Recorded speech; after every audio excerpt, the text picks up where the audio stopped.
All right, folks, joining me now, General Jack Keane, retired four-star general, chairman of the Institute for the Study of War, Fox News senior strategic analyst, and Presidential Medal of Freedom recipient. Welcome back, General Keane.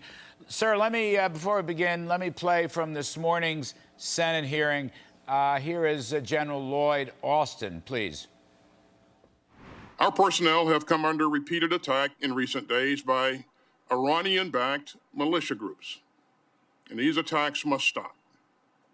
At the President's direction, U.S. forces have conducted precision self-defense strikes on facilities in eastern Syria used by Iran's IRGC and its affiliates. If Iranian-backed groups continue to attack U.S. forces, we will not hesitate to take further necessary measures to protect our people.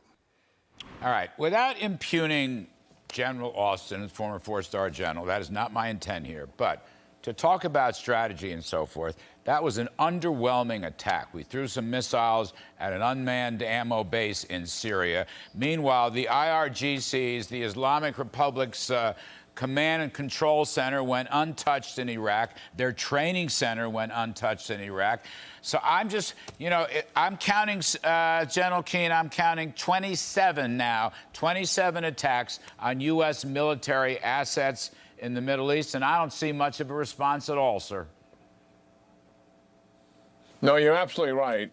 What's happening here is Iran's strategic objectives are to dominate and control the Middle East and also control the flow of oil out of the Persian Gulf. And to accomplish that, Larry, they've got two specific objectives. One is to drive the United States out of the Middle East, and they've been about that ever since they blew up our Marine barracks in '83 and the Lebanon embassy and the Kuwait embassy and Khobar Towers in the '90s. That has been a major objective of theirs, and that is what is behind these attacks. It focused in Syria and Iraq on our bases. The second objective they have to accomplish their overall domination goal is destroy the state of Israel. These are both related to each other. The administration is attempting to separate them. You cannot separate them. These are Iran's strategic objectives. And what is actually happening here?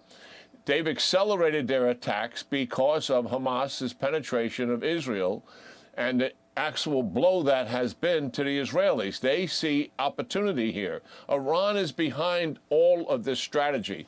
You just mentioned on the show Luke Thomason and Houthis getting involved in this. They don't pull that trigger with ballistic missiles and fire at Israel without Iran telling them to do so, all related to the Iranians.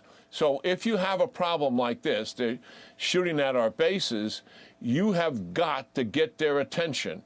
The Trump administration went through an involvement in this. The first time Assad violated the chemical attack in Syria, used chemical weapons, the Trump administration and Secretary Mattis responded. I thought it was a weak response. Measured, deliberate is the words that we used. And we predicted on Fox that Assad would attack again. He did. The second response was three nations bombing the heck out of Assad's capabilities.